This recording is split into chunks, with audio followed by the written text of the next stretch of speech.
আসসালামু আলাইকুম। সবার আগে বাছাই করা 10টি আন্তর্জাতিক খবর জানিয়ে দেব। প্রথমেই থাকছে শিরোনাম। তবে তার আগে অনুরোধ থাকবে ভিডিওটিতে একটি লাইক দিবেন।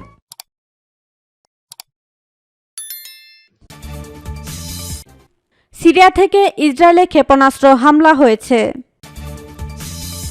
গাজায় ইসরায়েলের ৮ সাজোয়াজানে হামলা, অন্তত ৩টি ধ্বংস।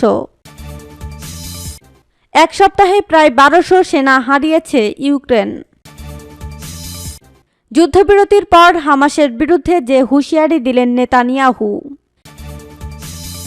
এবং সর্বশেষ জানিয়ে দেব, সাংবিধানিকভাবে ফিলিস্তিন সমর্থন করে ইরান, বলছে রাইসি। শুনছিলেন সংবাদ শিরোনাম, এখন বিস্তারিত। সিরিয়া থেকে ইসরায়েলে ক্ষেপণাস্ত্র হামলা হয়েছে। দখলদার ইসরায়েলে সিরিয়া থেকে ক্ষেপণাস্ত্র হামলা হয়েছে বলে দাবি করা হয়েছে। ইসরায়েলের সেনাবাহিনী আজ রোববার এক বিবৃতিতে এ দাবি করেছে। সামাজিক যোগাযোগ মাধ্যম এক্সে ইসরায়েলি সেনা মুখপাত্রের পক্ষ থেকে বলা হয়েছে, সম্প্রতি সিরিয়া থেকে একটি ক্ষেপণাস্ত্র ইসরায়েলে আঘাত এনেছে। তিনি বলেন, পূর্ব পরিকল্পনা অনুযায়ী ওই ক্ষেপণাস্ত্রকে আকাশে ভূপাতিত করা হয়নি, বরং ক্ষেপণাস্ত্রের উৎক্ষেপণ স্থল চিহ্নিত করে সেখানে কামানের গোলা বর্ষণ করা হয়েছে। ইসরায়েলি মুখপাত্র আরও বলেন, গত রাতে লেবানন থেকে সাজোয়াজান বিধ্বংসী একটি ক্ষেপণাস্ত্র ইসরায়েলে এসে পড়েছে। তবে এই ক্ষেপণাস্ত্রের আঘাতে কোনো ক্ষয়ক্ষতি হয়নি। এটি একটি উপশহরের খালি জায়গায় এসে পড়েছে। এর পরপরই লেবাননের অভ্যন্তরে ইসরায়েল বোমাবর্ষণ করে বলে দাবি করেছে এই মুখপাত্র, সূত্র পার্স টুডে। গাজায় ইসরায়েলের ৮ সাজোয়াজানে হামলা, অন্তত ৩টি ধ্বংস। অবরুদ্ধ গাজা উপত্যকায় দখলদার ইসরায়েলের ৮টি সাজোয়াজানে নিখুঁত হামলা চালিয়েছে হামাসের ইজ্জাদিন আল কাসসাম ব্রিগেড। এতে অন্তত ৩টি সাজোয়াজান ধ্বংস হয়েছে।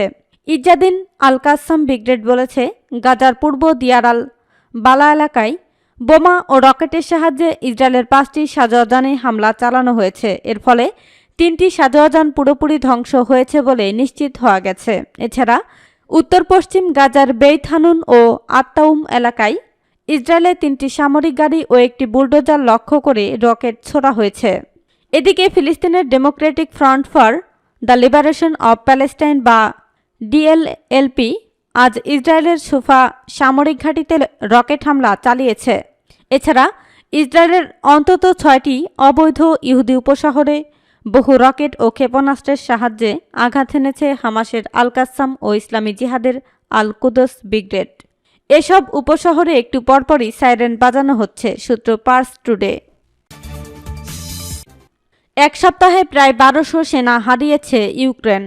রাশিয়ার প্রতিরক্ষা মন্ত্রণালয় একটি সাপ্তাহিক প্রতিবেদনে বলেছে, জাপোরিঝিয়ে ও দক্ষিণ ডোনেটস্ক এলাকায় এক সপ্তাহে প্রায় ১২০০ সেনা হারিয়ে গেছে। গত সপ্তাহে রাশিয়ান বাহিনী জাপোরিঝিয়ে এলাকায় সক্রিয় প্রতিরক্ষা বজায় রেখেছে। তারা জাপোরিঝিয়া অঞ্চলের রাবটিনো এবং ভার্বোভের কাছে 14টি ইউক্রেনীয় আক্রমণ প্রতিহত করেছে। শত্রুরা প্রায় ৩১৫ সৈন্য হারিয়েছে। প্রতিবেদনে বলা হয়েছে, গত সপ্তাহে জাপোরিঝিয়া এলাকায় ইউক্রেনের সামরিক ক্ষয়ক্ষতির পরিমাণ ছিল প্রায় ৩১৫ সৈন্য, 5টি ট্যাঙ্ক, 7টি সাজোয়া যুদ্ধযান, 21টি গাড়ি এবং 5টি ফিল্ড বন্দুক। গত সপ্তাহে রাশিয়ার সামরিক বাহিনী দক্ষিণ ডোনেটস্ক এলাকায় 880 জনেরও বেশি ইউক্রেনীয় সেনাকে নির্মূল করেছে। সেখানে শত্রুর ক্ষয়ক্ষতির পরিমাণ 880 জনেরও বেশি সৈনিক, 1টি ট্যাঙ্ক, 6টি সাজোয়া যুদ্ধযান, 20টি গাড়ি এবং 5টি ফিল্ড আর্টিলারি বন্দুক। এছাড়া ক্রাসনি লিমানের দিকে গত সপ্তাহে ইউক্রেনের 950 জনের বেশি সেনা হতাহত হয়েছে এবং 7টি সাজোয়া যুদ্ধযান এবং 21টি গাড়ি হারিয়েছে, মন্ত্রণালয় নির্দিষ্ট করে বলেছে, সূত্র তাস। যুদ্ধবিরতির পর হামাসের বিরুদ্ধে যে হুঁশিয়ারি দিলেন নেতানিয়াহু। ইসরায়েলের প্রধানমন্ত্রী বেনিয়ামিন নেতানিয়াহু বলেছেন, ফিলিস্তিনের গাজা উপত্যকা লক্ষ্য অর্জন না হওয়া পর্যন্ত গাজার বিরুদ্ধে যুদ্ধ চলবে। শনিবার এ ঘোষণা দিয়েছেন তিনি। এর আগের শুক্রবার ফিলিস্তিনের স্বাধীনতাকামী সংগঠন হামাসের সঙ্গে ইসরায়েলের 7 দিনের যুদ্ধবিরতি শেষ হয়েছে। এরপর আবার ফিলিস্তিনি ভূখণ্ড গাজায় সর্বাত্মক হামলা শুরু করেছে ইসরায়েলি বাহিনী। এ পরিস্থিতিতে সংবাদ সম্মেলনে হাজির হন নেতানিয়াহু। তিনি বলেন, হামাসের হাতে জিম্মি সব ইসরায়েলিকে ফিরিয়ে নেওয়া ইসলামপন্থী আন্দোলনকে নির্মূল করাসহ সব লক্ষ্য যতক্ষণ না আমরা অর্জন করি ততক্ষণ গাজা উপত্যকায় হামাসের বিরুদ্ধে যুদ্ধ চালিয়ে যাব। ইসরায়েলের প্রধানমন্ত্রী বলেন, হামাসের বিরুদ্ধে পূর্ণ বিজয় অর্জনের জন্য আমাদের সেনারা যুদ্ধবিরতির দিনগুলোতেও প্রস্তুত ছিলেন।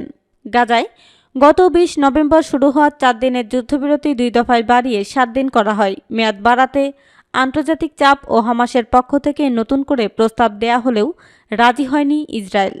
গতকাল ইসরায়েল জানিয়েছে, যুদ্ধবিরতি শেষ হওয়ার পর গাজায় 400 লক্ষ্যবস্তুতে আঘাত হেনেছে তারা। এর মধ্যে গাজার দক্ষিণাঞ্চলীয় খান ইউনুসে বেশ কিছু হামলা চালানো হয়েছে।